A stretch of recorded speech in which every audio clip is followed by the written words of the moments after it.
what do you make of this story? I mean, first of all, I didn't know that the midwives. I thought I don't want to say illegal, but I didn't know that midwives were under the government or on the government's payroll, as per the government paying them and looking out for their welfare and need and all of that. I thought it was just basically nurses.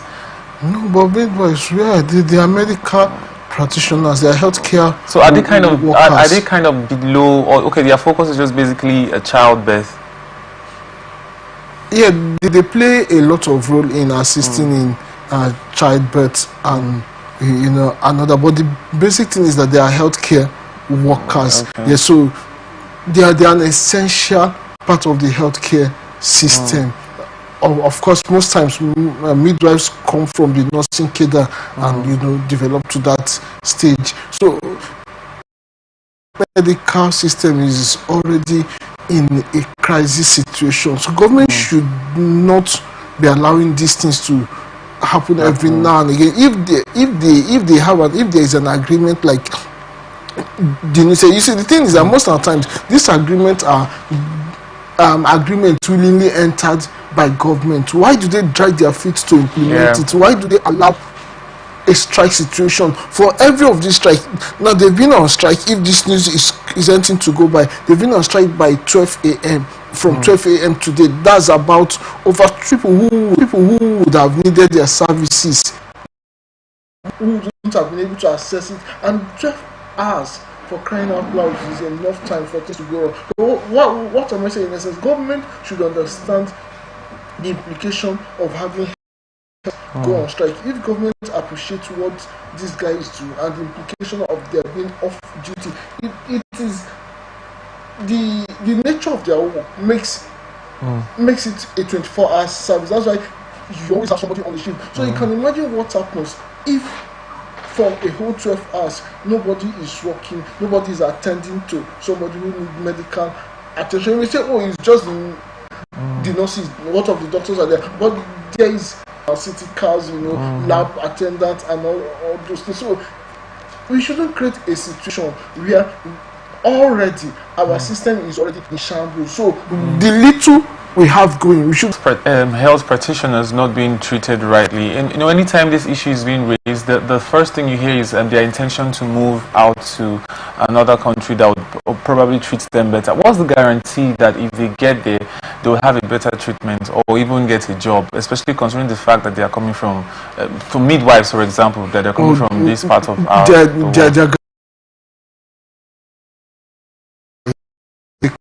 about that.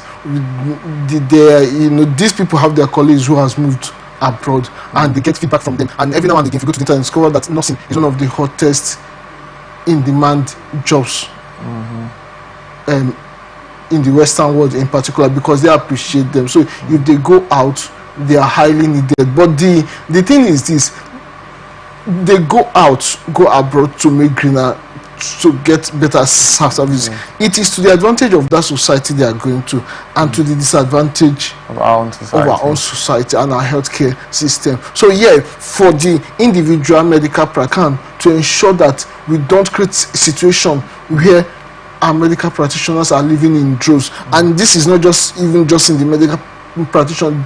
Virtually all sectors of the Nigerian system are poorly remunerated or poorly taken care of. So a lot should be done to keep the workforce, and the best way to keep the workforce here, especially the professionals, is by as much as possible taking care of them. Where there is an agreement willingly entered, government should please go ahead and implement it. If there is any reason such agreements cannot be implemented, government should return to the negotiating table. A situation where the professionals, the medical professional or any other professional, are the ones begging government for a negotiation doesn't speak well. It doesn't tell of a system that wants to help its people. Okay, I totally understand that every worker should be given their reward or wage, but then what's your take on health workers going on strike? I mean, isn't it supposed to be their responsibility to look out for the lives of that have to do with health and the lives of people? Is it okay, or is it not going against their code of conduct? Ideally, we should argue against healthcare practitioners going on strike, given the critical nature of their job. But over the years, that seems to be the only weapon, the negotiating table. If they don't go on strike, we don't have a culture of sympathy strike here where another sector will go on strike because of medical workers or any other sector is being ill-treated. So the only people that bears the cross, and remember these medical workers, they try to protect our life. They shouldn't go on strike as it were, so as to protect our. Remember, theirs is also a life that need to be protected. If they are not properly taken care of, their own life becomes endangered also. And if anything happens, that's also a minus to us. Then it's not just in terms of healthcare.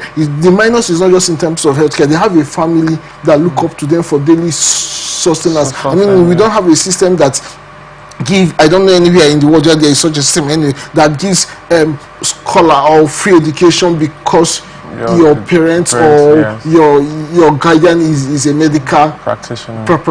So in the absence of that individual medical practitioner has bills to pay, school fees, has rent to pay, and has just any bill you can think of. And the only way he or she can pay that bill is by offering the service he or she offers to this. In Delta alone, we had one in Abuja and some other parts of the country.